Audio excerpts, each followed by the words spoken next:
guys. Assalamualaikum warahmatullahi wabarakatuh. Jumpa lagi dengan saya Jonny Lintung ya di podcast kita kali ini di official SMP Wijaya Putra, tepatnya di Dapur Curhat. Kudu ngono. Oke, kali ini saya sama gak enak ngomongnya. Sekali ini saya bersama dengan narasumber yang bisa dibilang fantastis, bombastis, eksotis, dan romantis. Langsung aja kenalan dengan beliaunya.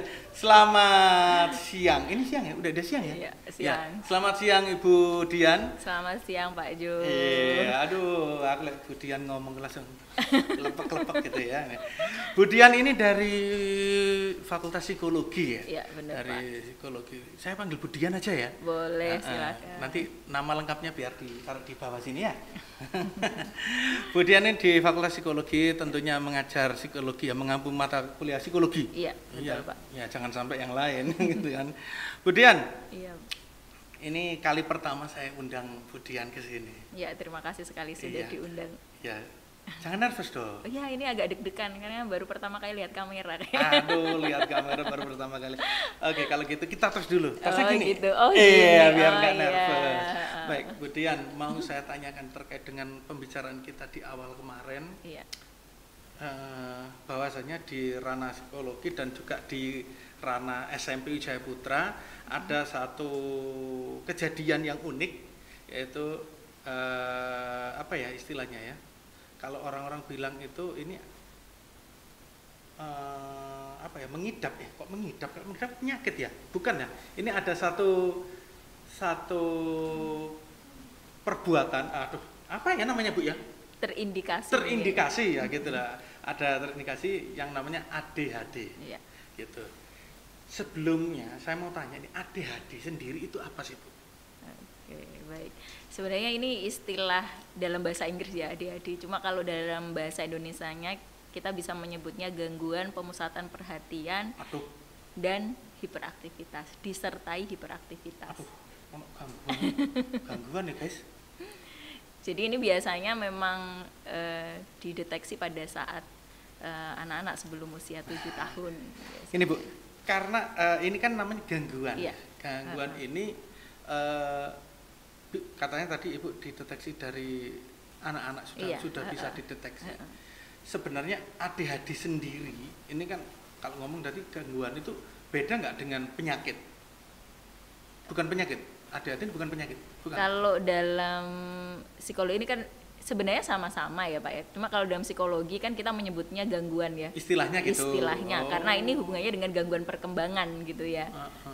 Jadi kalau pada penyakit kan gangguan medis. Secara fisik gitu ya, jelas. Okay. Ya, ini pada gangguan perkembangannya gitu ya. ADHD. Bisa dideteksi mulai dari kecil. Iya. Biasanya cirinya kayak gimana Bu?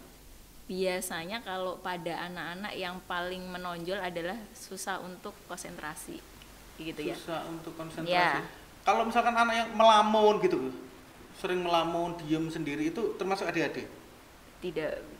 Kalau hanya satu gejala kita tidak bisa mendiagnosis itu, harus ada banyak gejala yang ditunjukkan. Biasanya gejalanya apa aja Bu yang ditunjukkan? Biasanya ada yang sering lupa, kemudian tadi saya bilang gangguan konsentrasi, kemudian biasanya susah untuk duduk diam.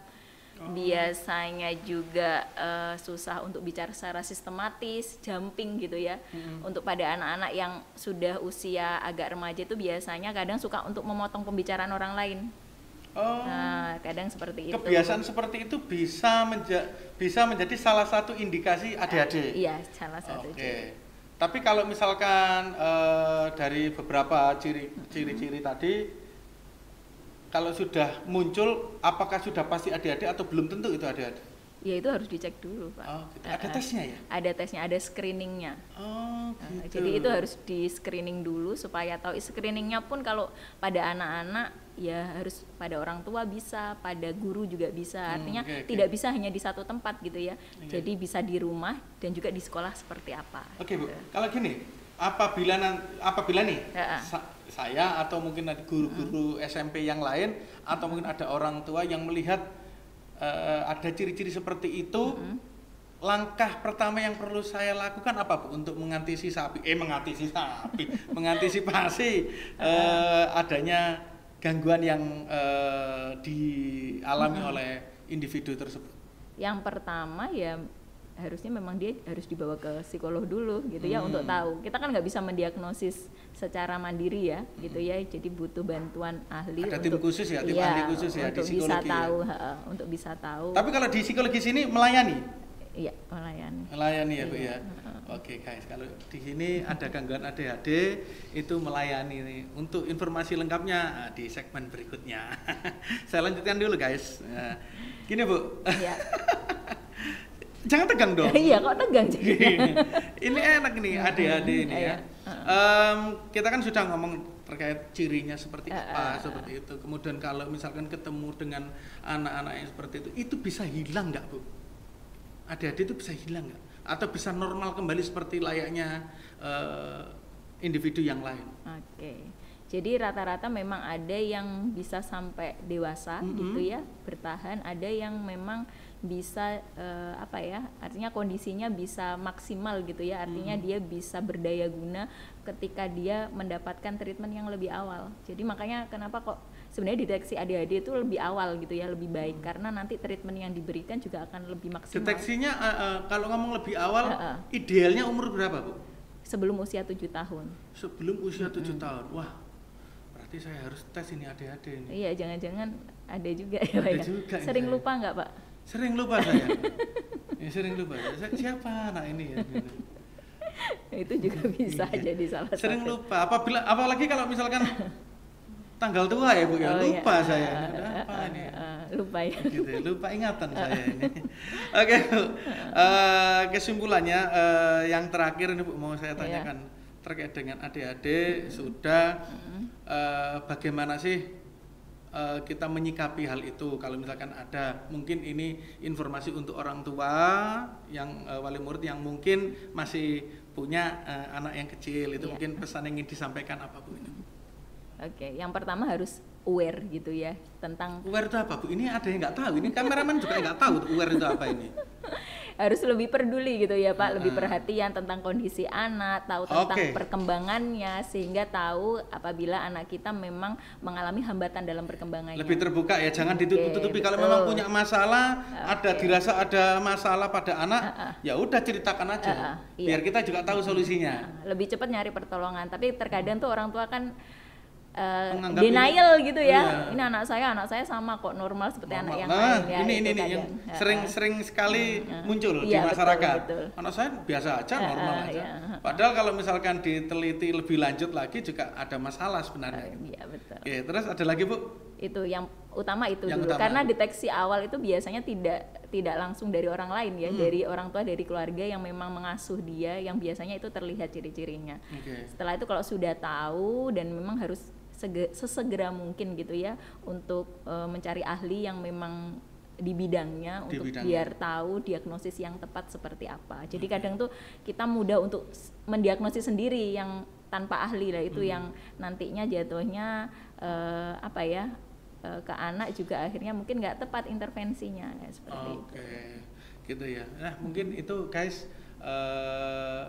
informasi terkait dengan ADHD ini cukup singkat sebenarnya, tapi ini bermakna banget ya kan. Kalau misalkan nantinya ada apa-apa boleh langsung ke Gria Psikologi Bu? Boleh, silakan. Gitu ya, silakan. Mungkin ada nanti telepon dulu ke sini. Boleh, gitu boleh. Ya nanti bisa ke kontak pesannya Gria Psikologi. Oh, Gria Psikologi ya. Nanti kontak pesannya ada guys di sini guys, di atas ini guys. Cara sing edit ben ngeluh. Di atas tadi di bawah gitu ya. Oke, terima kasih Bu Dian telah bersedia hadir di podcast kami yang ada di sini di Japur Curhat Official SMP Wijaya Putra. Terima kasih karena informasi ini sangat bermanfaat banget. Mudah-mudahan kami dari sekolah bisa menyampaikan pesan ini kepada semua wali murid agar bisa men-screening atau mengetahui sejak dini anak-anak kecil ini ADHD atau tidak. Okay. Ya mudah-mudahan di sini semuanya, doa kita semuanya normal semuanya. Iya, betul, gitu betul, ya. betul, ya. Terima kasih. Terima kasih, besok-besok kapan-kapan tak undang lagi, bersedia Bu? Siap. Iya, tapi gak sing grogi ini loh ya. Oh ya, boleh. Ini kan baru pertama. Oke. Terima kasih Bu Dian ya, salam dulu. Tos dulu. Oke guys, itu tadi bincang kami ya, bincang saya dengan Bu Dian dari Gria Psikologi terkait dengan ADHD. Nanti kan informasi berikutnya jauh lebih menarik lagi, lebih keren lagi, tentunya di channel official SMP Wijaya Putra di Dapur Curhat. Bye.